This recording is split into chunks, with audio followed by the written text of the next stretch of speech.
So early on in the book, you discuss, and I'm only going to reveal a few here, your Sure. Al Martin's golden rules of comedy.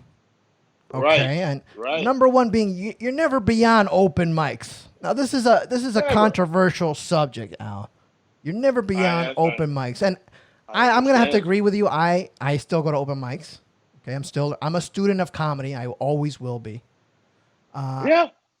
Talk about Well, your open mic bringer well, theory. listen, we discuss it in the book. I'm the one accused of having developed the Bringer That's Show, right. and I've spoke about this many times. You get these people that will say, "I'll never do a Bringer."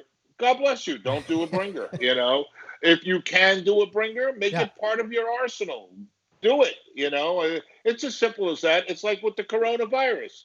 If you feel like going out and getting fresh air, go out and do it. If you want to be stuck inside of a place and that works for you, do it. There's no cookie cutter solution Yeah. for everything in life for everybody. Everybody's different. There are people that they're blessed. They work in a law firm.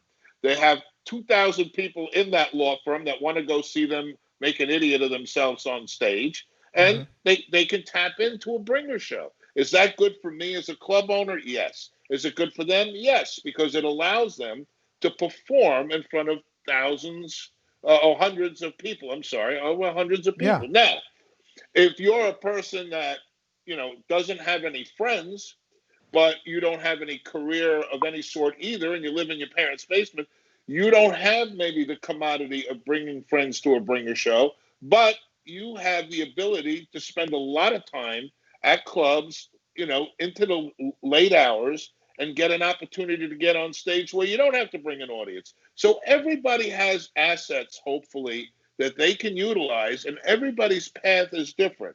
So if you're able to do a bringer show and you have friends to bring, by all means, bring them. Hmm. If you Exactly. don't, that doesn't mean you don't have to become a successful comedian. You can become a barker. You can produce your own show. You can help a producer who's producing a show, and therefore get stage time Yeah. that way. I mean, there's a million ways. You And can so, intern with. yeah, as a young comic, I had that opportunity at your club. I was, a young comic, and I approached. You didn't know who I was, but you gave me a shot. And I actually, still don't know who you you are. still don't know who I am. That's We've known each other over 20 years. This is the longest conversation we've ever had. that's right. But I've always felt welcome at your club, Al. And I've Thank you. never Well, had any issues. I've always felt good, even when I had bad nights. Because when I started, I remember walking into your club and I met Mr. Ozzy Baez. oh And God, he gave me Ozzy. my first shot on Latino laughter.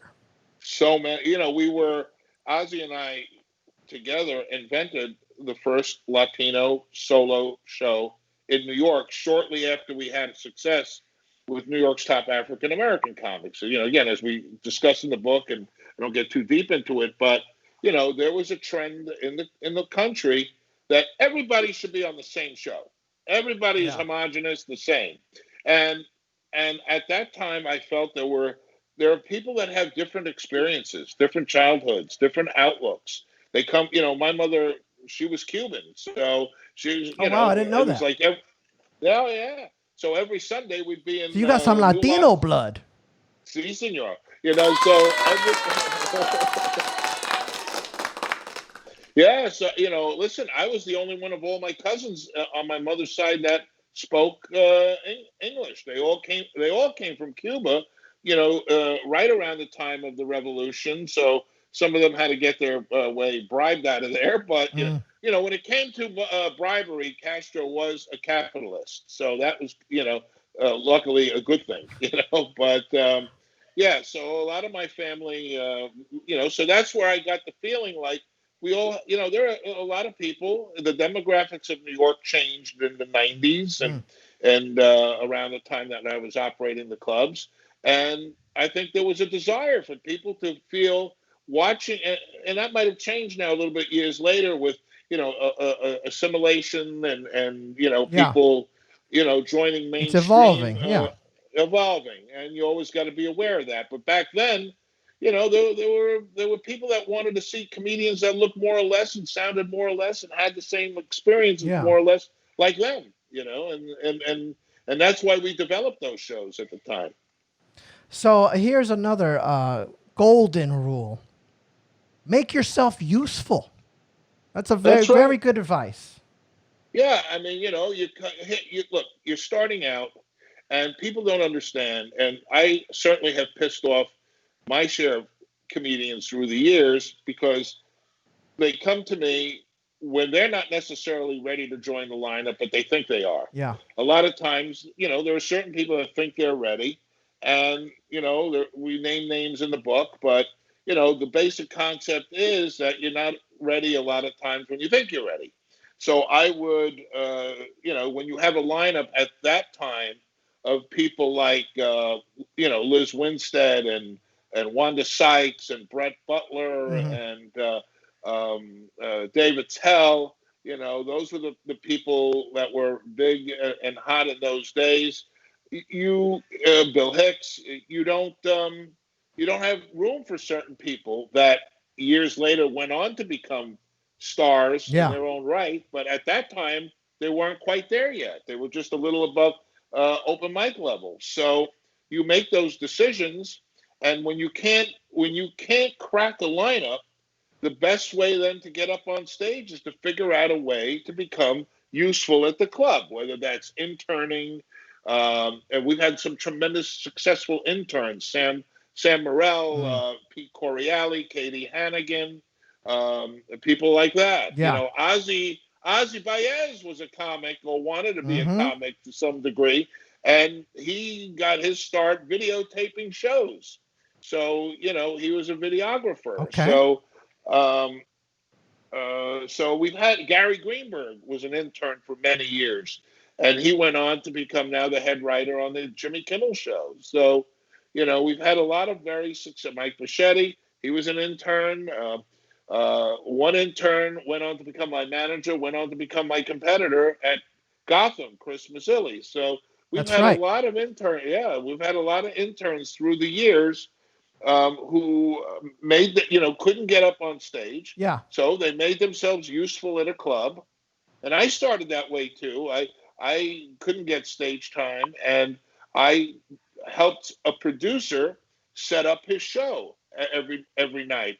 Set up the mics, seat people in the room, and that was really how I got my start. And if you can't crack a lineup, find a way to be useful. Joseph says barkers are also essential workers. I remember being outside barking as well back in the day.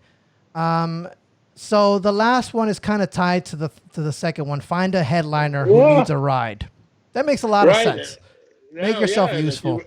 Yeah, exactly. Look, use and trade on whatever assets you bring to the table and can bring to the table.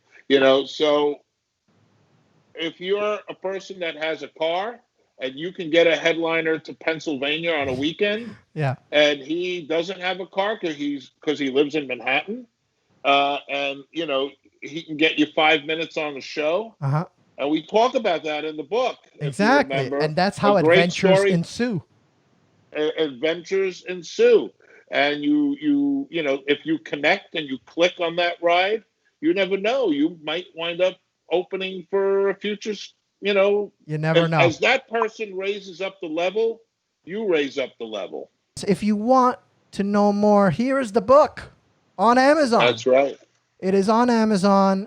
I did it on a dare, How I Created a Comedy Empire in 30 Short Years. You can look up Al Martin on Amazon. It'll come up. You can look up I Did It on a Dare. You can buy it on Kindle and paperback. Pick up your copy Audio today. will be coming out shortly, too. Will you be reading that audio, Al? Is that your voice? Actually, somebody did it as me, and he did a pretty damn good job. Okay. Of it. Yes. Great. Yes.